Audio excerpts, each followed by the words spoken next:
Assembly ఎన్నికల్లో తెలుగు వాళ్లకు హైదరాబాదీ రాష్ట్రంలో ఆనాడు నుంచి వలసపోయిన వాళ్ళకు కూడా 3 టికెట్లు రావడం మరి గర్వించదగ్గ విషయం.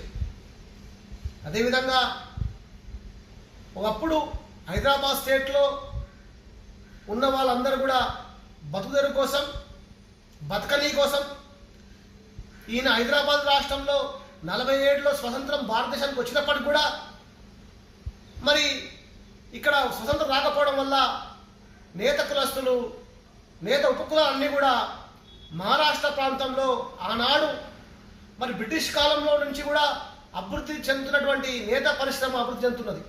మన మొగ్గాలు వచ్చినాయి, స్పిన్నింగ్ మిల్లు వచ్చినాయి, జిన్నింగ్ మిల్లు వచ్చినాయి.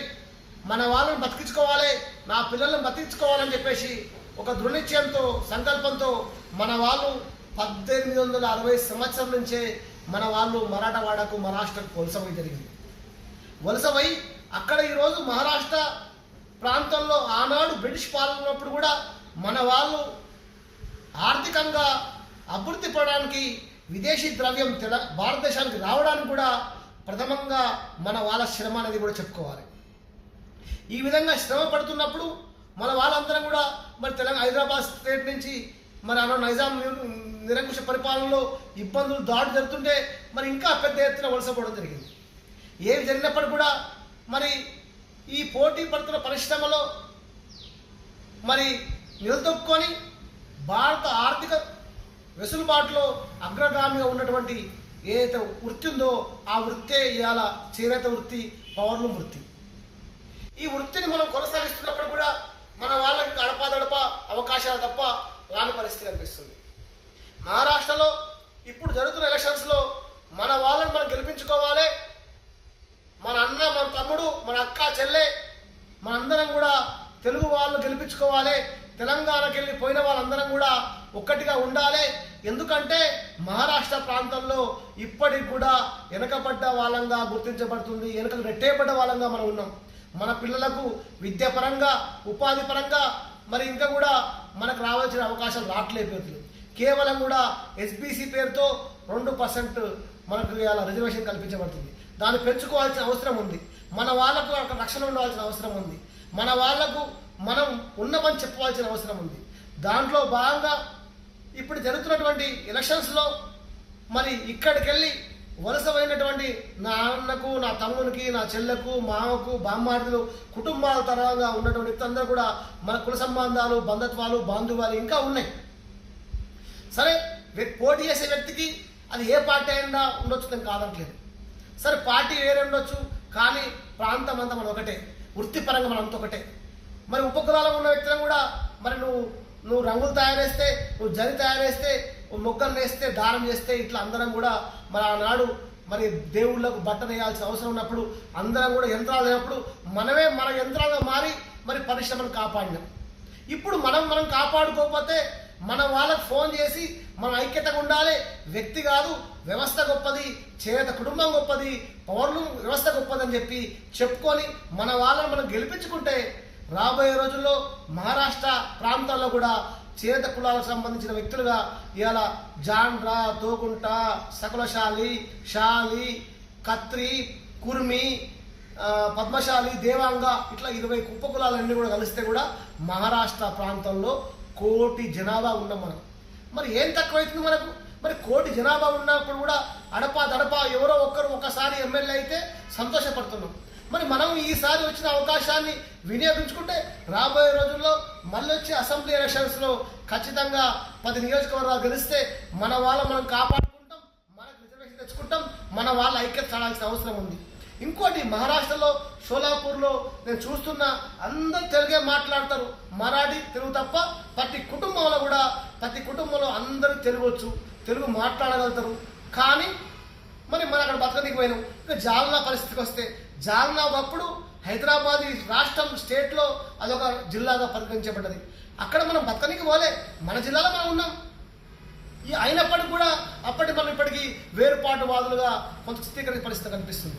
ఏదేమైనప్పుడు కూడా మనం అంత ఐక్యతగా ఉండాలి. రాబోయే రోజుల్లో నేత కులస్తులందరూ కూడా దేశవ్యాప్తంగా కూడా ఐక్యం కావాల్సిన అవసరం ఉంది.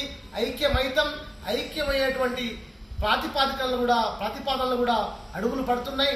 దాంట్లో భాగంగా అఖిల భారత పద్మశాలి సంఘం కానీ ఇతర నేత కులస్తుల సంఘాలన్నీ కూడా మరి చైతన్యవంతంగా అన్ని సంఘాలను ఏకం చేసి మరి వృత్తిపరంగా భారతదేశంలో మరి వేల సంవత్సరాల నుంచి కూడా రాజులకు, దేవుళ్లకు, మానవులకు బట్టలు నేర్పించి మరి వాళ్ళకు సంస్కృతి సాంప్రదాయాలకి చెప్పొద్దు కదా.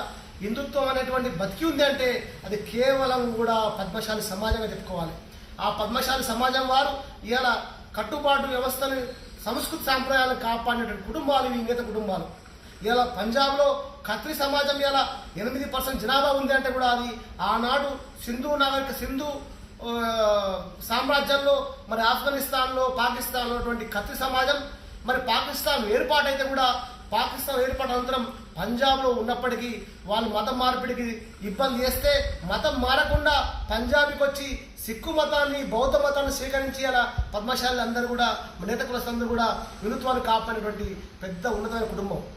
సాంప్రదాయాలకు, హిందుత్వాలకు, దేవుళ్లకు, దైవాలకు సేవపరంగా మరి ముందుండే కులం ఏదో సంవత్సరాలుగా పాతకాలం తీసుకున్నా, ఇప్పుడు తీసుకున్నా, ఇంకెప్పుడు తీసుకున్నా ఈ సమాజానికి ఒక చరిత్ర ఉంది. ఈ సమాజం బాధ్యతల సమాజం, బాధ్యతతో అందరినీ బతికిస్తుంది. అందరినీ కలుపుకోపోయే విధానం కూడా ఈ సమాజానికి ఉంది. మరి అన్ని సమాజాలని, అన్ని కుల వ్యవస్థలకు మన ఆనాడు బొడ్రాయిగా మరి ఒక వ్యవస్థ ఉంది అంటే అది బొడ్రాయి అంటే ఆ ఊరికి బొడ్రాయి ఎట్నో అట్లా చేత పరిశ్రమ అట్లా ఉండటం విషయాన్ని కూడా మనం గుర్తుంచుకోవాలి. ఈరోజు మోడీ గారు మాట్లాడుతున్నారు, ప్రధానమంత్రి మోడీ గారు ఏం మాట్లాడుతున్నాయంటే 3 పూటల బువ్వ పెట్టేటువంటి ఏమంటారు ఆర్థిక అభివృద్ధి ఉన్న కుటుంబాలు ఆనాడు పద్మశాలి కుటుంబాలు ఉన్నాయి. ఇక దీన వ్యవస్థలో ఒక్క పూట పెట్టని పరిస్థితి ఉన్నటువంటి కుటుంబాలు కూడా పద్మశాలి కుటుంబాలు ఉన్నాయి. ఇవన్నిటికీ మనం ఐక్యత లేకపోతే, మనం కొట్లాడకపోతే వచ్చే మార్గం లేదు. కాబట్టి మనం కొట్లాడవలసిన అవసరం ఉంది, ఐక్యం కావాల్సిన అవసరం ఉందని చెప్పి కూడా కోరుకుంటున్నాను. వైఎస్ రాజశేఖర రెడ్డి గారు కూడా అదే చెప్పినాడు, నేను పద్మశాలి కుటుంబంలో పెరిగినా అంటాడు. కేసీఆర్ గారు ఏమంటారు, ముఖ్యమంత్రి కేసీఆర్ గారు, మాజీ ముఖ్యమంత్రి గారు, నేను పద్మశాలి కుటుంబంలోనే ప్రతినిత్యం చదువుకొని ఇలా పైకి వచ్చినా అని చెప్పిండు.